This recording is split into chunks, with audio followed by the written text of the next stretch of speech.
So it's really an exciting time in the setting of novel therapies for recurrent metastatic head and neck cancers, where we have a number of novel therapies that are currently in development, some of which have some really promising and exciting preliminary efficacy signals.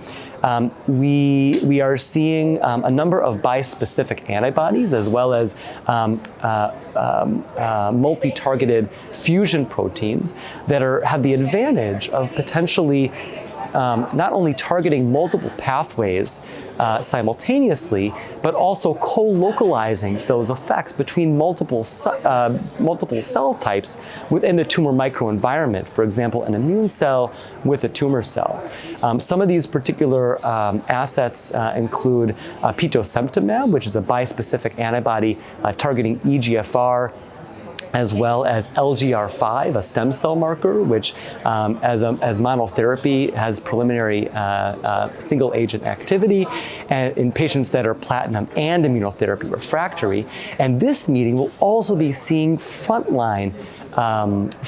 data of Petosemtamab with Pembrolizumab in PD-L1 CPS 1 or greater, PD-L1 enriched patient population, and so we very much look forward to seeing those results. We also saw last year at ASCO presentation about a functional bi-targeted therapy called BCA101, which targets EGFR in addition to TGF-beta. And so this also has demonstrated early efficacy signal in combination with Pembrolizumab in the frontline setting, and is also quite exciting, particularly for HPV-negative patients, which tend to be a more disease treatment refractory patient population as well. And in terms of multi-targeted kinase inhibitors, we recently saw data from the LEAP-10 study in which lenvatinib was combined with Pembrolizumab versus Pembrolizumab alone in a randomized phase 3 study. And what was interesting in terms of the results was that despite the fact that lenvatinib Pembrolizumab did improve the overall response rate,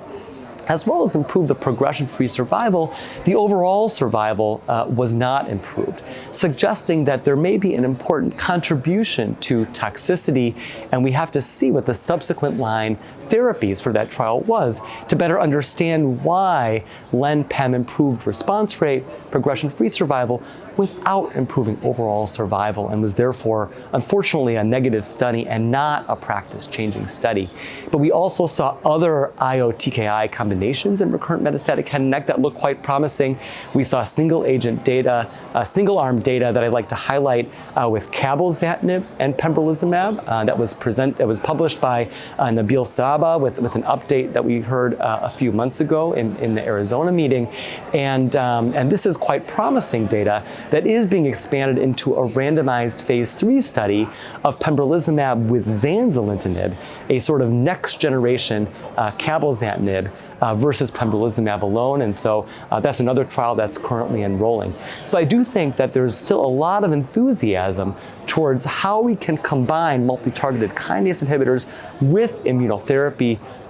in recurrent metastatic head and neck cancer in order to improve outcomes in the recurrent metastatic setting for these patients.